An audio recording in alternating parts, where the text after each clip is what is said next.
మన సంస్కృతి కాదు. ఎందుకంటే కొంతమంది బొట్టు బిళ్ళ పెట్టేటప్పుడు తడి ఉండదు. తడి లేకపోతే మనం గ్లాసులో నీళ్లతోనో పవిత్రంగా పెట్టుకుని సరే నాలికతో నాక్కొని బొట్టు పెట్టుకుంటాం. మరి ఇంకా అది దాన్ని మనం ఏ విధంగా బొట్టు అని అనిపించుకుంటాం. కాబట్టి మనం ఆ చందనం అనేది ఒక పవిత్రత, మనం ఒక కళ కనిపిస్తుంటుంది.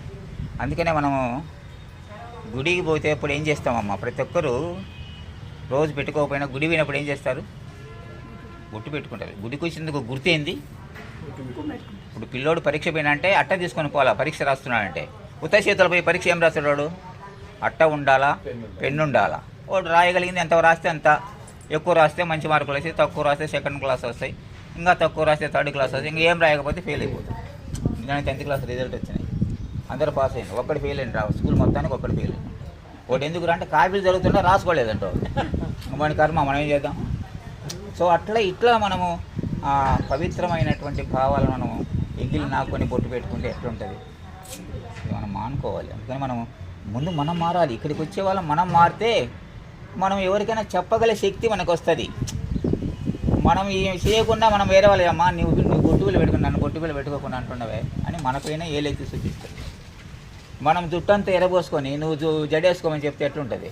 మనం జడేసుకొని కొప్పు కట్టుకుంటే అమ్మ నువ్వు కూడా కొప్పు కట్టుకోమ్మా, మరి గాయత్రి మంత్రాన్ని గాయత్రి ఆలయానికి వచ్చేటప్పుడు యజ్ఞం చేసేటప్పుడు కొప్పు కట్టుకోవాలి, ఇది ధర్మము, నెత్తి ఎరబోసుకోకూడదు అని మనం చెప్పాలి.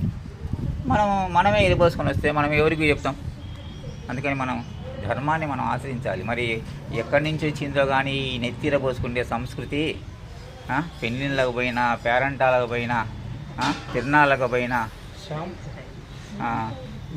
గుళ్ళకు వచ్చినా, నిన్న మన కోటప్పకొండ పోయినా అందరూ వచ్చింది, చాలా మంది వచ్చింది. నిలబెట్టి చెప్పిన నేను, ఎక్కడికి వచ్చారు మీరు అని అడిగా. ఒక్కటే ప్రశ్న, ఎక్కడికి వచ్చారమ్మా అంటే గుడికి. మరి గుడికి ఎట్లా వస్తారు, నెత్తి ఎరబోసుకొని వస్తారంటే అప్పుడు గబగబా జుట్టు వేసుకున్నారు వాళ్ళు. నేను చెప్పినందుకు వాళ్ళు నాకు ఇలువ ఇచ్చిండ్రు. ఎందుకంటే ఈ వస్త్రాలతో ఉన్నా కాబట్టి నాకు ఇలువ. మామూలు వాళ్ళు చెప్తుండ్రు. అందుకనే శంకరాచార్యులు కూడా ఎందుకు తీసుకున్నాడు సన్యాసం అంటే, సన్యాసం తీసుకున్నటువంటి వాళ్ళు చెప్తేనే సంస్కారవంతులుగా తయారవుతారు. మామూలు మనుషులు చెప్తే ఎవరు వినరు. అందుకని పక్కన ఇంకొక ఆయన ఉండి మీలాంటి వాళ్ళు చెప్తే వింటారు స్వామి, మాలాంటి వాళ్ళు చెప్తే ఎవరు వింటారు అంటే అక్కడ 5-6 మంది ఆడవాళ్ళు ఉంటే డగడగడగ విత్తు కట్టుకుని లోపలికి. చెప్పేవాళ్ళు లేక కొంతమంది చెడిపోతున్నారు.